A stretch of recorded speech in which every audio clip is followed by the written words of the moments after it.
Hola a todos y a todas, estamos por empezar a grabar el episodio número 11 de Podcast para Maternarse. Vamos a estar hablando con un equipo de lujo para reflexionar un poco sobre el Día de las Infancias. Dejo que se presenten a quienes elegí para que me estén acompañando hoy. Hola Lu, ¿cómo va? Gracias por convocarme. Me presento para los que estén escuchando. Mi nombre es Rosario Salas. Yo soy psicóloga infanto-juvenil con formación en perinatalidad. Trabajo desde el psicoanálisis y acompaño infancias y familias hace mucho tiempo. Empecé mi recorrido en el Hospital Tovar García y ahora estoy trabajando de manera particular. Me encuentran en Instagram como @Ropsi Maternando Infancias. Buenísimo. Y hoy traje un invitado. Hoy trajiste un invitado, contanos eso. Y ahí del otro lado lo traje a Lucas, que es mi compañero de crianza y de vida y de pareja, y lo trajimos un poco para que hable desde su especialidad, que se presente él solo. Hola Lucas, bienvenido. Hola, ¿qué tal? ¿Cómo están? Soy Lucas Arbá, soy médico psiquiatra infanto-juvenil, soy tucumano, por más que no nací en Tucumán, pero me crié allá, estudié allá medicina. Después hice la residencia en psiquiatría infanto-juvenil en el Hospital Tobar García, que estoy trabajando ahora ya en el Hospital de Luján, y en Moreno, en un centro integral de salud infantil, que ahí se trabaja con población hasta los 14 años. Después consultorio particular, y las cosas que todos trabajamos generalmente. Gracias por haberte copado y participar de este episodio. Hola Ile. Hola Luli, ¿cómo estás? Soy Ileana, soy psicóloga, también infanto-juvenil. De hecho, también me formé en el Tobar, yo fui concurrente del Tobar. Y ya desde hace, ¿cuánto van a ser? Como 9 años, ya soy psicóloga de planta en un hospital del conurbano, que es un hospital general. Así que me formé inicialmente como psicóloga de infanto y ya hace muchos años que me vengo como también formando en perinatal. Y voy ahí tratando de unir ambas miradas. Junto con mi hermana Aldana, que es puericultora, hacemos la cuenta Lazo Natal en Instagram, que desde ahí compartimos como mucha info de nuestras miradas, digamos, que como uniendo la puericultura, la psicología, el psicoanálisis. Para quienes no me conocen, soy Luján Roseto, psicóloga, sexóloga clínica en formación y puericultora, y me encuentran en Instagram como @maternarse. Bueno, si bien yo hace muchos años que no trabajo directamente con infancias, pero dedicarle un episodio para hablar un poco con la excusa del Día de las Infancias, tener una mirada lo más actual posible de cómo ven a las infancias hoy, de qué cosas son importantes tener en cuenta, seguirnos debatiendo. A mí hay un disparador que siempre me ordena para hablar de infancias, que es una frase de Montessori. Si bien no me describo como una persona demasiado pedagoga y no es que van a encontrarme citando demasiado a Montessori, pero ella dice: el principal instinto del niño es librarse del adulto. A mí me parece como una definición maravillosa para empezar a abrir un poco el juego de qué son las infancias, qué se espera de un niño. ¿Qué piensan ustedes a partir de este disparador y de esta frase? Me parece hermosa, la verdad que no la había escuchado. Creo que es muy psicoanalítica también, ¿no? Sí, sí. Me parece preciosa. Sí, hay algo en torno a los nuevos discursos respecto a las infancias que están buenísimo porque inicialmente no han retomado algunas cuestiones muy importantes de volver a poner a niñes y bebés en el centro y a poder mirarles y ver qué les puede estar pasando, que son también sujetos y sujetos de derecho, pero que hay algo que a veces se olvida, como pareciera como de que, bueno, también no puedes estar todo el tiempo ahí como sosteniendo y quedándote. También hay ese impulso de las niñez de salir a conocer el mundo. No sé, me gustó la frase. Un poco con esto, obviamente, de la crianza respetuosa, que es un término también que está como muy en boga en los últimos años, que por supuesto celebramos que haya muchas cosas que uno haya empezado a preguntarse, a reflexionar, a mirar desde otro lugar, pero a veces lo que vemos en la clínica, porque si bien yo no trabajo con infancias directamente, pero trabajo acompañando un montón de maternajes, un montón de paternajes, es, bueno, sobre todo por parte de las madres, como mucha rigurosidad a la hora de seguir un reglamento. Y me parece que ahí Total. se arma como un empaste que vos decís, Total. pero, o sea, ¿qué estás, digamos, angustiada por el vínculo con tu hija o tratando de llenar como el check-in de cuestiones que hay que seguir para completar con el ritual de la crianza respetuosa? Y ahí me parece que se armó como una rosca, bueno, de la que a veces es muy difícil salir y muy peligroso entrar. Sí, yo trabajo en la red interdisciplinaria de crianza y venimos escuchando un poco esto, ¿no? Acompañando familias y demás, que hay cierta lectura ¿no? De qué es la crianza respetuosa, que es muy funcional para ocupar ciertas posiciones y esto, que se arman empastes, ¿no? Es un poco también la palabra que solemos utilizar, pero es algo que se viene escuchando mucho, ¿no? Que creo que cuando una mirada o un discurso genera angustia, no porque la crianza respetuosa lo genere, sino por las lecturas que se hacen de eso, ¿no? Hace poco estuvimos dando junto con mi hermana un curso en Futurock y una de las primeras cosas que dije es, bajo el nombre crianza respetuosa van a encontrar posiciones muy diversas y de hecho van a encontrar discursos que están quizás en la vereda opuesta. Es como decir, soy feminista y no necesariamente significa lo mismo que para otra. Quizás tenés visiones completamente diferentes de, no sé, de qué pensás de las personas trans. Entonces digo, bajo el nombre crianza respetuosa hay que tener cuidado porque no todas las personas estamos diciendo lo mismo. Y hasta quizás estemos diciendo cosas muy distintas y estemos parados en lugares muy diferentes. Creo que eso también es, y a veces para la gente es muy complicado entender porque dicen, bueno, están todas más o menos hablando de lo mismo y en realidad es como, hay algunas sutilezas que marcan no son tales. que marcan la diferencia, ¿no? En nombre de la crianza respetuosa se han dicho también atrocidades, barbaridades y completamente de acuerdo. Y retomando algo de lo que decía Rosario, que yo eso sí trato de elaborarlo mucho en el consultorio, reitero, o sea, digo, te estás angustiando porque no podés cumplir con un patrón, con un ideal, con un mandato de crianza, o te estás angustiando por el vínculo con tu hija, que eso sí es mucho más interesante y es lo que... Entonces digo, es como también ir perdiendo tiempo, ¿no? E ir desviándote de cuestiones que, bueno, que te alejan mucho en lo vincular, que es como, después de todo, a donde hay que ir. Si te angustias porque no le pudiste hacer las galletitas de harina integral y no te angustias más bien por lo que te está pasando con ese hijo o con esa hija, vamos mal, me parece. Bueno, Lucas, quizás nos metimos demasiado como de arranque con el psicoanálisis. Está acostumbrado. Claro, estás acostumbrado. ¿Qué te pasa Sí. un poco cuando escuchas esto y cuál es tu mirada también? Bueno, nada, desde tu lugar. No puedo dejar de tener una mirada de tipo psicoanalítica, por más que claramente no lo soy, porque no hay mucho para verlo desde el punto de vista médico, digo, ¿no? Me parece que es una cuestión muy psicológica, emocional, cultural, y sí veo que la angustia de la madre o del padre, o de los padres, por una supuesta angustia del niño, ya sea porque no están muy presentes, por el trabajo, por eso, por no cumplir con lo que se cree que hay que cumplir, y por ahí el niño realmente está angustiado, realmente no está sufriendo, o si está sufriendo por las cosas típicas de la infancia que tienen que pasar, digo, ¿no? A veces creo que los padres por ahí me pasa que no se bancan la angustia de 2 hijos. Eso es algo muy peligroso hablando, porque Bien, ahí es donde bien, justamente se pierden los límites por miedo a que se siga angustiando bien. Re me parece que interesante. ahí se juega algo re importante y que a veces los hijos hacen síntomas, como vos decías la frase de Montessori, ¿no? Que el principal de instinto del niño es librarse del adulto. Sí, yo en el consultorio por ahí veo hijos, niños que le pegan a la madre o al padre o que tienen conductas muy...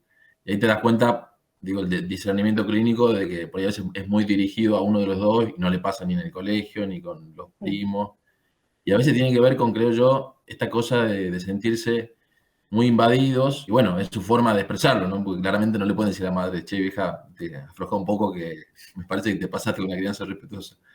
Entonces a veces, bueno, es lo que se ve en la clínica, ¿no? Esto que tiraste de la imposibilidad como padres de soportar y de alojar la angustia de nuestros hijos.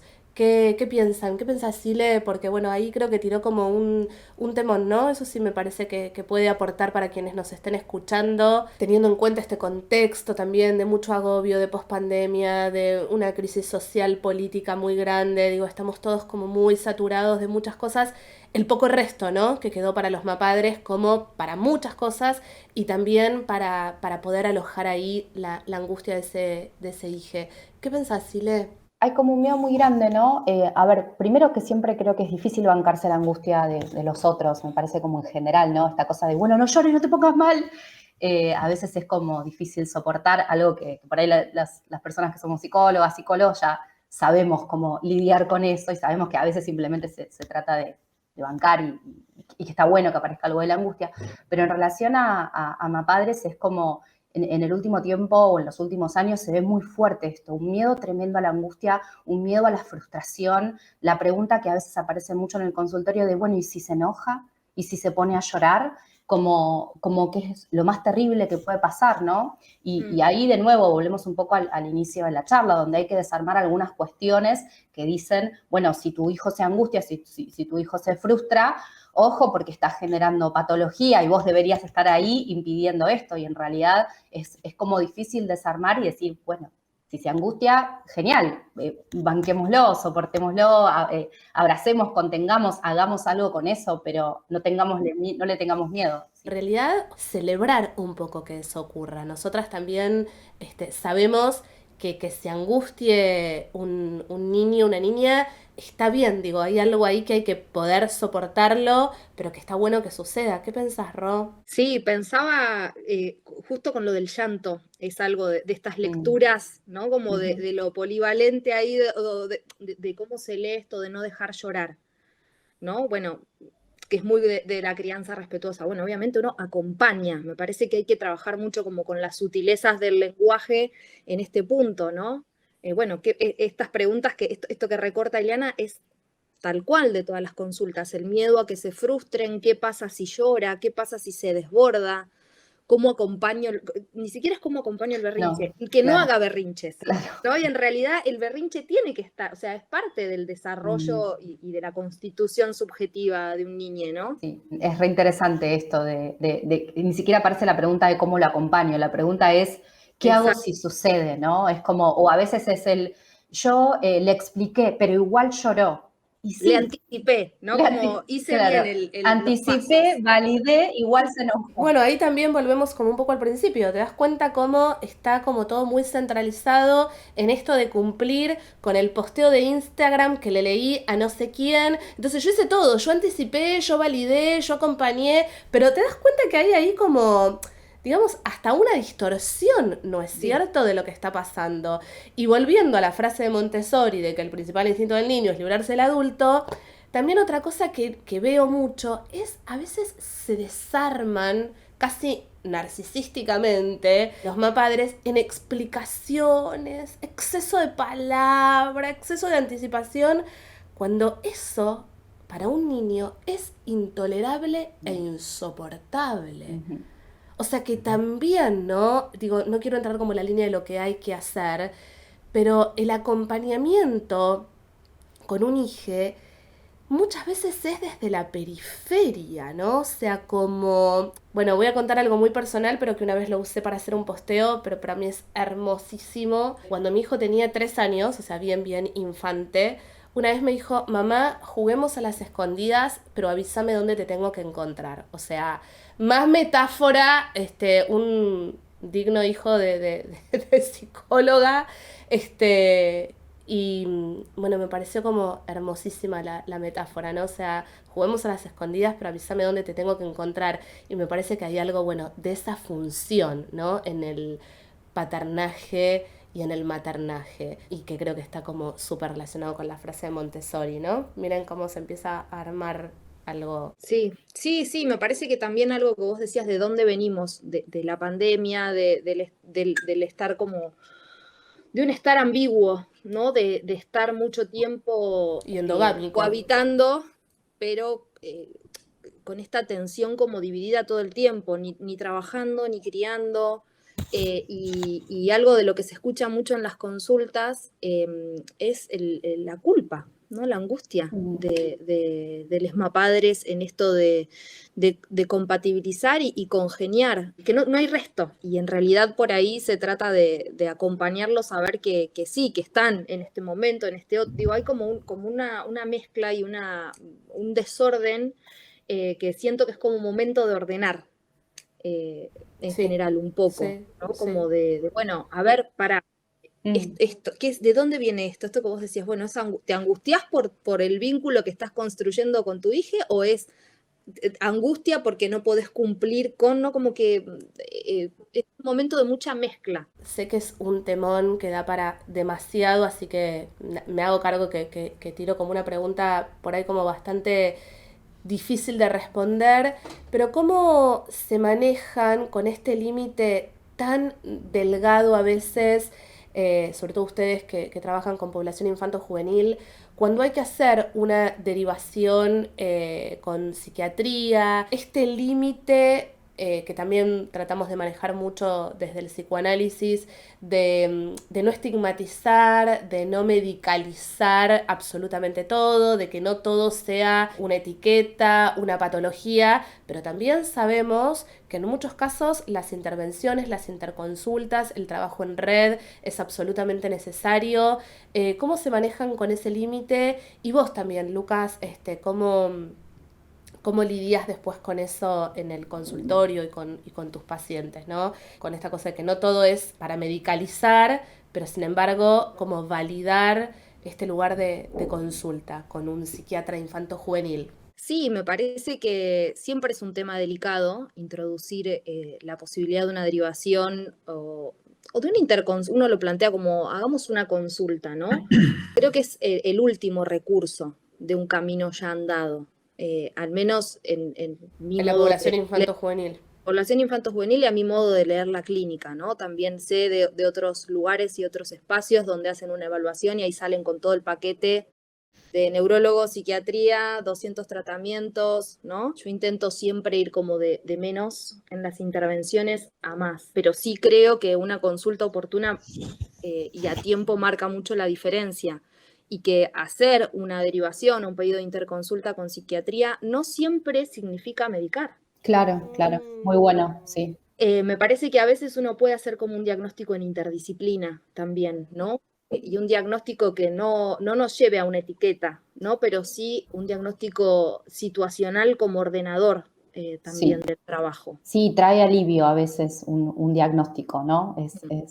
Es raro porque a veces trabajamos mucho para evitar la etiqueta, pero también es cierto que cuando quizás una madre que viene rebotando desde hace muchos años, viendo que algo malo está pasando con su hija y el pediatra le dice, no, espera, ya va a hablar, ya va esto, ya va otro, de pronto aparece algo del diagnóstico y es como, ay, bueno, sí, no estuve equivocada todo este tiempo, ¿no? Total. Hay que tener mucho cuidado también qué diagnóstico damos, cómo lo explicamos. Hay casos en los que a veces, no sé, al menos yo considero que no es necesario ahí dar un diagnóstico, otras Tal veces cual. sí. Y bueno, y en torno a las derivaciones a psiquiatría, me parece re interesante esto que trae Rosario, porque es cierto, no necesariamente derivar a psiquiatra va a medicar. A veces hasta está buenísimo que nada, que el psiquiatra pueda decir, mira, te ayudo a que pensemos esto o lo otro, o esperemos un poquito para algo de la medicación. Y también perderle algo del miedo, porque hay algunas situaciones con algunas niñas que, bueno, que si se necesita medicación y eso va a permitir, no sé, que aflore algo del juego, que aflore algo del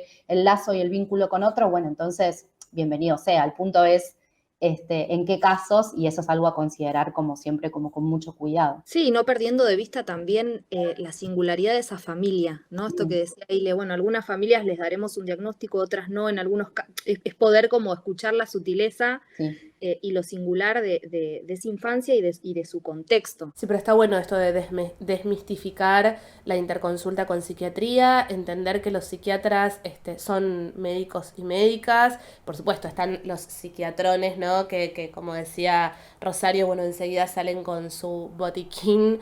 Pero nada, que hay gente que sabe trabajar como en red, en equipo y que, bueno, aprovechar también como este momento que si bien es muy crítico en muchas instancias, también se le está dando un predominio muy grande a la salud mental. Y bueno, la psiquiatría tiene que ver con la salud mental, ¿no? Como no olvidarnos de eso. Así como uno va al cardiólogo a hacerse un chequeo, bueno, la salud mental requiere de un equipo a veces de profesionales que puedan dar su diferente mirada. Así que está bueno esto también, que nombrar psiquiatría no es nombrar un cuco y no necesariamente implica la opción de medicalizar. ¿Cómo lo ves vos, Lucas? Coincido y me parece que a veces el problema o lo que estaría bueno mejorar es esta cosa de, como dicen, ¿no? Porque está la noción de derivo al psiquiatra es porque a mi hijo lo van a medicar, hasta que inclusive muchas psicólogas realmente también creo que de alguna manera piensan así, quizá por la propia experiencia, ¿no? Pero a mí me parece lo que sería como interesante es pensar que en realidad la idea es que un psicólogo y un psiquiatra que trabajan los dos en salud mental, por ahí ven el mismo tema de miradas distintas ven partes del tema, ¿no? Distintas. Tal cual. Y justamente son como rompecabezas que ayudan a armarse y ver un conjunto, digo, ¿no? Entonces, eso para mí es lo interesante de pensar la interdisciplina. Hace poco escuché un ejemplo que me gustó, no lo había pensado, pero alguien decía, dice, no, yo qué sé yo, por ahorrarme unos mangos, un tipo grande, dice, bueno, estaba haciendo tratamiento con la psiquiatra y un poco le decía, dale, haceme el 2x1, con vos también quiero hacer, que hay psiquiatras también que están capacitados, pero no era este el caso.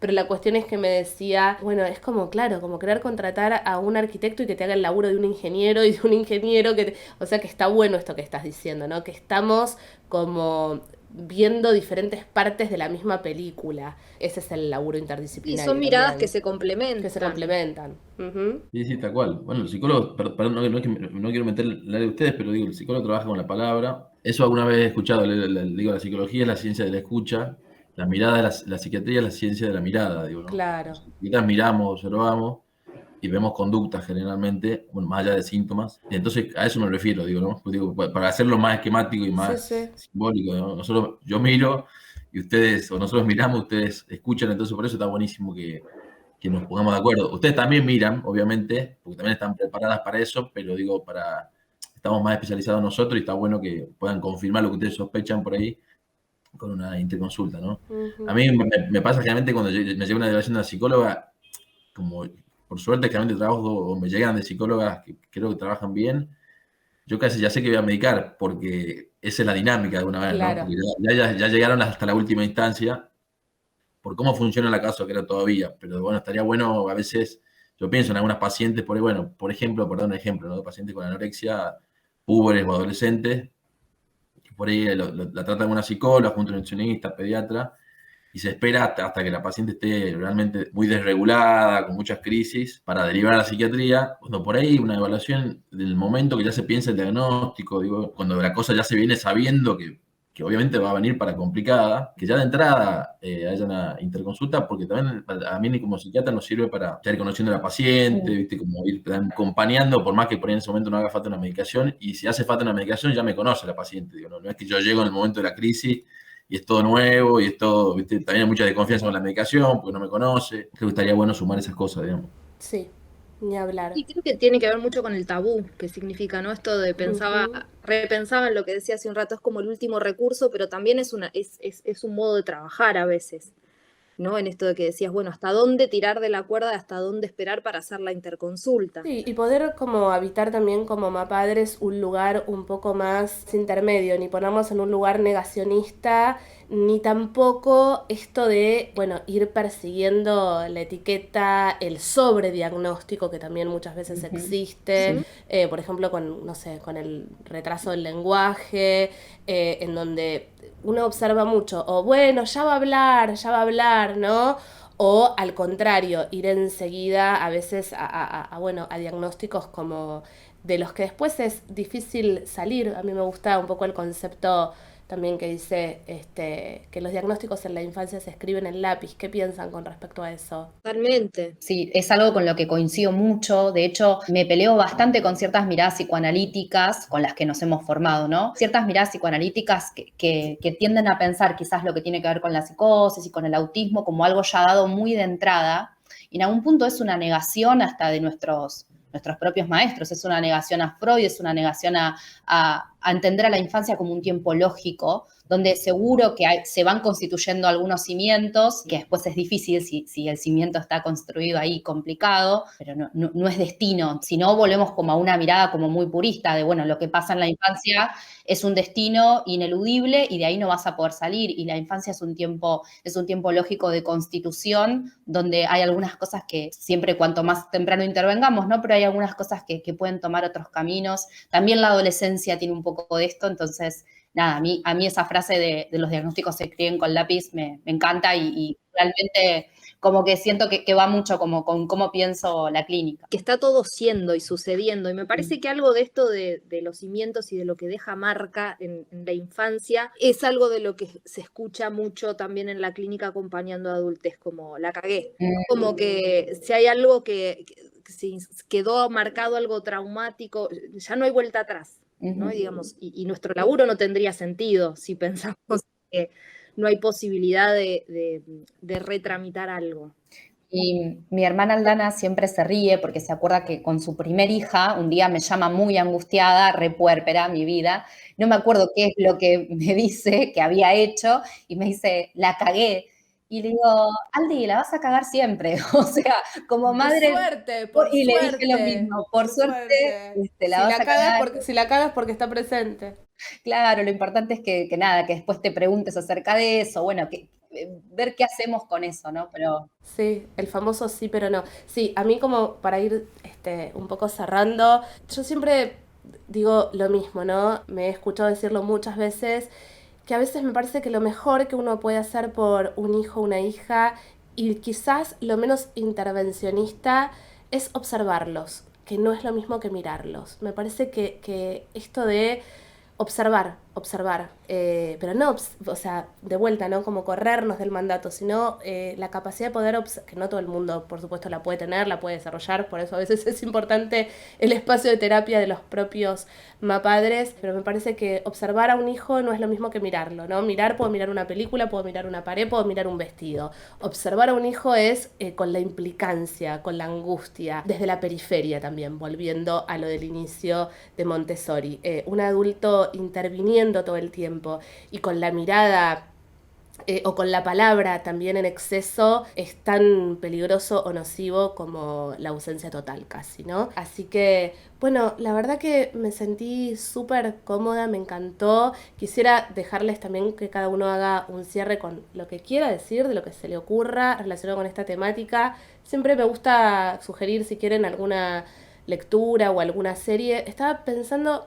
Yo en general soy muy cinéfila. Voy a recomendar algo que recomiendo siempre, la serie Bonus Family. Me parece que está buenísima para pensar en familias, para pensar en infancias, para pensar también en infancias un poco estigmatizantes. Y después me acordé mientras hablaba con ustedes una película muy vieja, nacional, que se llama Kamchatka, con Darín y con Cecilia Roth. La vi cuando estaba en la facultad, pero me pareció como brutal el lugar del niño. Muy, muy, muy bien mostrado. Hace mucho que no la veo, pero me acuerdo que me había encantado. Seguro que hay 1000 más y ahora no me estoy acordando. Pero les dejo para que cierren como quieran y si quieren hacer alguna recomendación. Yo me acordé como de un recorte muy chiquitito de un texto que me resonó mucho a todo lo que estuvimos charlando, que es de Débora Tajer, se los voy a leer. Son 3. Promover lo necesario para la producción del psiquismo infantil en la crianza, pero no a costa del malestar en plus materno. La madre y el niño, nunca la madre o el niño. hermoso. Y nunca él o el niño a costa de la madre, ¿no? Como que me parece que Me lo voy a tatuar en la frente. Sí, aparte ya va al ángulo, es maravillosa. Sí. Me parece que tenía mucho que ver con esto, ¿no? Bueno, cómo acompañamos a las infancias y desde luego, desde una mirada, desde el respeto, pero sin dejarnos de lado, ¿no? Que creo que es algo muy complejo y me interpela como madre ahora, con 2 niñas muy pequeñas, ¿no? Es todo un desafío, pero bueno, por eso también está bueno tener ciertos espacios y entender que no hay que responder todo el tiempo a la demanda, ¿no?